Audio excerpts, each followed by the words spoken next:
তো যখন আমরা অ্যাজ এ সোসাইটি সবাই মিলে একত্রে কোনো একটা বিপদ মোকাবেলার চেষ্টা করি, তখন দেখা যায় যে আমরা সেই বিপদটাকে আরো ইফেক্টিভলি আরো ভালোভাবে মোকাবেলা করতে পারি। আমরা সেই সমস্যা থেকে আরো ভালোভাবে বের হতে পারি। এজন্য আমাদের উচিত যে ভবিষ্যতেও যখন কোনো বিপদের সম্মুখীন হব আমরা, তখন আমরা সবাই এক হয়ে এই সমস্যা মোকাবেলা করব। এরকম হতে পারে যে মনে হতে পারে যে না আমি সামনে এগিয়ে গেলে কেউ এগিয়ে আসবে না, আমি একা। কিন্তু নিজেকে একা ভাবার কোনো কারণ নেই। থিওরিও এটা বলে এবং বারবারও আমরা এটা দেখেছি। যখন আমরা কোনো বিপদের সম্মুখীন হয়ে কেউ সামনে এগিয়ে যায় এবং পা বাড়াই সেই সমস্যাটাকে সমাধানের জন্য, তখন আমরা আশেপাশে আমাদের যারা শুভাকাঙ্ক্ষী, আমাদের যারা আশেপাশের মানুষ আছে এবং সমাজের যারা অপরিচিত মানুষ আছে যাদেরকে আমরা চিনি না, তারাও আমাদের সামনে এগিয়ে আসে সেই বিপদটাকে মোকাবেলার জন্য। তারাও এগিয়ে আসে আমাদেরকে হেল্প করার জন্য। সুতরাং ভবিষ্যতে যখন আবার আমাদের কোনো ক্রাইসিস আসবে, শুধু এই বন্যা ক্রাইসিস না, আমাদের ভবিষ্যতে আরো অনেক ক্রাইসিস আসতে পারে। যতই ক্রাইসিস আসুক না কেন, আমাদের চিন্তা হবে, আমাদের চেষ্টা হবে সেই ক্রাইসিস মোকাবেলায় এগিয়ে যাব, আমরা সেই সমস্যা সমাধানে এগিয়ে যাব এবং সেই প্রথম পদক্ষেপটা আমরা নেব। আমরা যদি প্রথম পদক্ষেপটা নিই, তাহলেই আমাদের আশেপাশে আরো মানুষজন এগিয়ে আসবে এবং আমরা সেই সমস্যাগুলোকে একত্রে সবাই মিলে অ্যাজ এ সোসাইটি সমাধান করতে পারবো।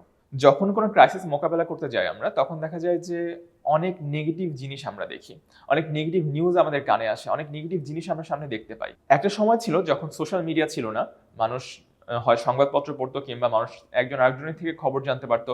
তখন আমাদের জন্য এই নেগেটিভ নিউজগুলো আমাদের কানে আসাটা এতটা সহজ ছিল না। কিন্তু সোশ্যাল মিডিয়ার এই যুগে এই নেগেটিভ নিউজগুলো খুব ইজিলি আমাদের সামনে আসে, খুব সহজেই আমরা দেখতে পাই যে কোথায় নেগেটিভ জিনিসগুলো ঘটেছে। এবং হয় কি, আমাদের একটা সহজাত প্রবৃত্তি আছে যে এই নেগেটিভের উপর ফোকাস করা, নেগেটিভগুলোকে খুঁজে খুঁজে বের করা।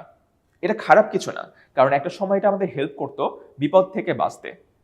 একটা সময় যখন মানুষ বনের পশুদের সাথে যুদ্ধ করতো, বাঘ ভাল্লুকের সাথে যুদ্ধ করতো, তখন তাদের এই যে নেগেটিভ জিনিসটা খোঁজা, এই বিপদ খোঁজার যে প্রবৃত্তি, এটা তাদেরকে বিপদ থেকে দূরে থাকতে কিংবা বিপদকে অ্যাভয়েড করতে হেল্প করতো।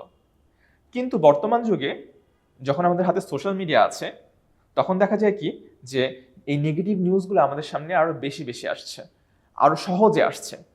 আর সোশ্যাল মিডিয়া এমনভাবেই তৈরি করা, অ্যালগোরিদমগুলো এমনভাবেই তৈরি করা যে যে নিউজগুলোতে বেশি রিয়্যাক্ট হয়, যে নিউজগুলোতে বেশি কমেন্ট পড়ে, যে নিউজগুলোতে মানুষ বেশি আগ্রহ দেখায়, সেই নিউজগুলো আমাদের আরো বেশি সময় ধরে দেখানো হয়, আরো বেশি সংখ্যক বার দেখানো হয়। অ্যাজ এ রেজাল্ট, যখন দেখা যাচ্ছে যে মানুষ নেগেটিভ বিষয়গুলো খুঁজছে কিংবা নেগেটিভ বিষয়গুলোর দিকে বেশি ফোকাস করছে, তখন সোশ্যাল মিডিয়া আমাদের নেগেটিভ জিনিসগুলো আরো বেশি বেশি দেখাচ্ছে। তখন কি হচ্ছে, আমরা নেগেটিভের উপর ফোকাস করতে করতে নেগেটিভের মধ্যেই ডুবে যাচ্ছি। কিন্তু একটা দুর্যোগে যেমন নেগেটিভ বিষয় থাকে, তেমনি অনেক পজিটিভ বিষয় থাকে যখন আমরা দুর্যোগ মোকাবেলা করতে যাই।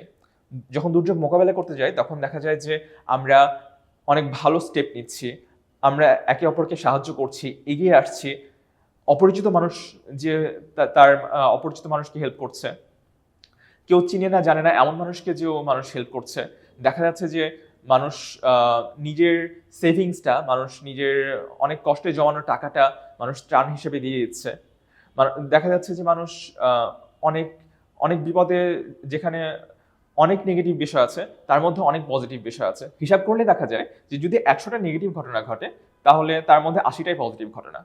কিন্তু ওই যে 20টা নেগেটিভ ঘটনা, সেই 20টা নেগেটিভ ঘটনা আমাদের চোখের সামনে বারবার আসে। আর আমরা ভাবতে শুরু করি যে এত নেগেটিভ কেন, সবকিছু এত নেগেটিভ কেন, আসলে আমাদের দ্বারা হবে না, আমরা ভেঙে পড়ি। কিন্তু আমাদের এই সময় ভেঙে পড়লে চলবে না, আমাদের নেগেটিভের উপর ফোকাস করলে চলবে না, আমাদের খুঁজে খুঁজে পজিটিভগুলোর উপর ফোকাস করতে হবে।